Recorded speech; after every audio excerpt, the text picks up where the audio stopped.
श्रीनाथ जी, गुरु गोरखनाथ जी के चरणों में आदेश आदेश आदेश। महामाई महाकाली भैरव बाबा भगवान दत्तात्रेय जी नवनाथ 84 सिद्धों के चरणों में आदेश आदेश आदेश। अलख निरंजन। हर हर महादेव। आज बात करेंगे तुला राशि के बारे में। तुला राशि का दिसंबर महीना कैसा रहने वाला है, आज इसी पर विचार होगा। तुला राशि के देखिए, लग्न में ही शुक्र देव विराजमान है, जो कि बहुत ही प्यारा राजयोग बना रहे हैं। सूर्य मंगल सेकंड हाउस में है। सूर्यदेव 15 दिसंबर को चेंज होकर के धनु राशि में प्रवेश करेंगे। शनिदेव आपके पंचम भाव में है। राहु बहुत अच्छी स्थिति में है। छठे भाव का राहु बहुत अच्छा हमने फल देता हुआ देखा है। गुरुदेव आपके सप्तम भाव में है और केतु देव आपके 12वें भाव में विराजमान है। तो शुक्र देव आपके लग्नेश हैं भैया और अष्टमेश हैं। सबसे पहले तो गुप्त विद्याओं का ज्ञान आपको दिसंबर महीने में हो जाएगा। गुप्त चीजें, गुप्त शत्रु, गुप्त मित्र, इन सभी की पहचान आपको होगी। इन सभी का पता आपको दिसंबर माह में चलने वाला है। दिसंबर माह में कई राज पर्दाफाश होंगे। पंचम में शनि आपके चल रहे हैं। शनि की पनौती है। प्रेम में कुछ दिक्कत होगी, कुछ दिक्कत दाम्पत्य में भी होगी, कुछ दिक्कत आमदनी में भी होगी, लेकिन शुक्र देव का जो परिवर्तन हुआ है यह आपके लिए बहुत कल्याणकारी है। पनौती के बीच 25 दिसंबर तक शुक्र देव आपको पूरी तरीके से निहाल कर रहे हैं, क्योंकि शुक्र देव की यह मूल त्रिकोण राशि है। शुक्र देव यहाँ पर विराजमान होकर के बहुत ज़्यादा आपको फल प्रदान कर रहे हैं। दूसरी बात, जो आपके एकादशेश हैं वो सेकंड हाउस में है, तो ये आपको धन की कमी नहीं होने देंगे। आपके इनकम के एक से अधिक रिसोर्सेज बनेंगे, और रिसोर्सेज ही नहीं बनेंगे बल्कि आप धन संचय भी कर पाएंगे 15 तारीख तक। 15 तारीख के बाद जितना ज़्यादा आप मेहनत कर सकते हैं, जितना ज़्यादा आप पराक्रम कर सकते हैं, उतना करिएगा, क्योंकि जितना पराक्रम आप कर पाएंगे उससे कई ज़्यादा लाभ आपको, आर्थिक लाभ आपको सूर्यदेव करा देंगे। सूर्यदेव तुला लग्न में कारक नहीं माने जाते, लेकिन एकादशेश हैं भैया, और एकादशेश का तृतीय स्थान में चला जाना यही इंगित करता है कि पुरुषार्थ के बल पर आप इस दुनिया को जीत सकते हैं। आप जितना पैसा चाहें उतना पैसा अपने पुरुषार्थ के बल पर कमा सकते हैं। मंगल देव का सेकंड हाउस में होना यहाँ थोड़ी सी दिक्कत आपकी वाणी की कटुता का करेगा, तो वाणी को अपनी कड़वा बिल्कुल मत होने दीजिए। अपने अंदर अहंकार घमंड का प्रवेश बिल्कुल मत होने दीजिए, और वाहन चलाते समय भैया थोड़ी सी सावधानी रखिए। देखिए, अष्टम स्थान में मंगल की दृष्टि पड़ती है तो कहीं ना कहीं चोट चपेट दुर्घटना का भय बना रहता है।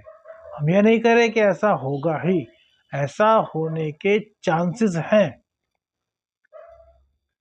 तो थोड़ा सा आप सावधान रहेंगे। जैसे कि ड्रिंक आदि करके वाहन ना चलाएं, ज़्यादा तेज गति में वाहन ना चलाएं, और हो सके तो वाहन चलाने को अवॉइड करें। कोई मित्र वगैरह हो उनको कहें कि वो थोड़ा धीमी स्पीड में वाहन चलाएं, तो इससे दुर्घटना घटने की संभावना काफ़ी कम हो जाएगी।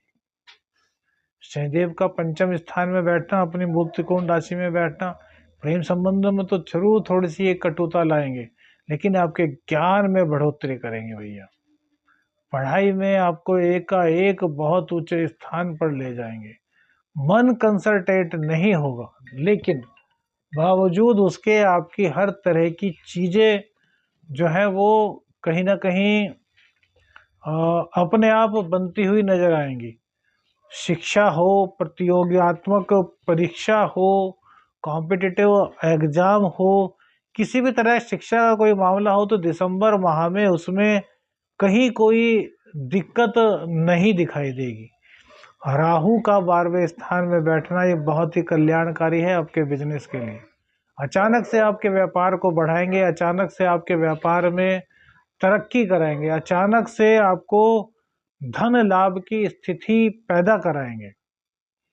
विदेश, भैया देखिए, अगर इनलीगल कार्यों में लगे हैं तो राजदंड की संभावना आपके साथ बन सकती है। तो किसी भी प्रकार का कोई भी इनलीगल आप कार्य करते हैं तो भैया उसको छोड़ दीजिए, क्योंकि शनिदेव पंचम में है और राहु की दृष्टि सीधी सीधी 12वें घर पे है। हालांकि ये जो केतु, जहाँ पर केतु बैठे हैं, राहु कन्या राशि को अपनी राशि मानते हैं, लेकिन फिर भी भैया राहु देवता क्रूर ग्रह की श्रेणी में आते हैं और एक तरीके से शनि देव का पंचम में होना कहीं ना कहीं विचलित करेगा या विरक्ति देगा। तो उसके कारण हो सकता है कि आपके कदम बहक जाएं और आप कुछ गलत निर्णय उठाने की सोच लें। तो ऐसा बिल्कुल भी मत कीजिएगा भैया, क्योंकि इसके कारण आप फंस सकते हैं। देखिए, फंसना नहीं है, हमें प्रत्येक जंजाल को काटना है और आगे बढ़ना है। तो उसी लिए हमने कहा कि इस तरफ बिल्कुल भी अपने कदम मत बढ़ाइए। गुरुदेव की 5वीं दृष्टि आपके इनकम भाव पर है, तो गुरुदेव का पूरा सपोर्ट आपको मिल रहा है। आप अपने ज्ञान को जिस ओर लगाएंगे वहीं से आपको लाभ की स्थिति उत्पन्न कर देंगे। अब गलत दिशा में होगा तो लाभ तो वहां भी होगा, लेकिन राहु की दृष्टि 12वें स्थान पर होने से उसका भंडाफोड़ होकर के हो सकता है कि आप फंस जाएं। तो किसी भी गलत तरीके से पैसा मत कमाएं, क्योंकि गुरुदेव आपको सपोर्ट करते हुए आपको हर तरीके से पैसा कमवा रहे हैं, और जो एकादशेच हैं वो भी 2nd हाउस में बैठ करके आपको धन प्रदान कर रहे हैं। तो इसलिए आपको घबराने की बात बिल्कुल भी नहीं है। गुरुदेव की दृष्टि से एकादश भाव आपका निहाल हो रहा है और ये आपके लिए कृपा का समय है। गुरुदेव शुक्रदेव को देख रहे हैं, तो दाम्पत्य जीवन जो शनिदेव के कारण कहीं ना कहीं खराब हो रहा था उसमें मधुरता आएगी। दाम्पत्य जीवन में जो बातें बिगड़ने लगी थी वो बातें अब सुधरने की ओर कहीं ना कहीं आगे बढ़ेंगी। हालांकि 25 दिसंबर के बाद फिर कुछ दिक्कतें पैदा होंगी, लेकिन फिलहाल की स्थिति अच्छी हो जाएगी, जिससे कि आपको लगेगा कि हाँ, जीवन की पटरी चल सकती है। मंगल देव 2nd हाउस में बैठे हैं, तो जीवन साथी का ख्याल आप लोगों को भैया रखना है। जब तक मंगल देव का गोचर 2nd हाउस में, हालांकि अपने घर में है, लेकिन फिर भी जीवन साथी की सेहत का ख्याल रखिए। अब पति हैं तो पत्नी का ध्यान रखें, पत्नी है तो पति का ध्यान रखें, दोनों के बारे में कह रहे हैं। हम कभी भी स्त्री पुरुष में अलग अलग भेद करके नहीं बताते। बहुत से लोग कहते हैं स्त्रियों के लिए या पुरुष के लिए, दोनों के लिए सेम कंडीशन हम बताते हैं। तो इन चीजों का आपको ध्यान रखना है। बुध देव देखिए, बुध देव आपकी कुंडली में 12वें के स्वामी होते हैं और 9वें के स्वामी होते हैं। बुध देव 3rd हाउस में विराजमान है और ये आपके 9वें भाव को देखेंगे, जो कि इनकी अपनी ही राशि है।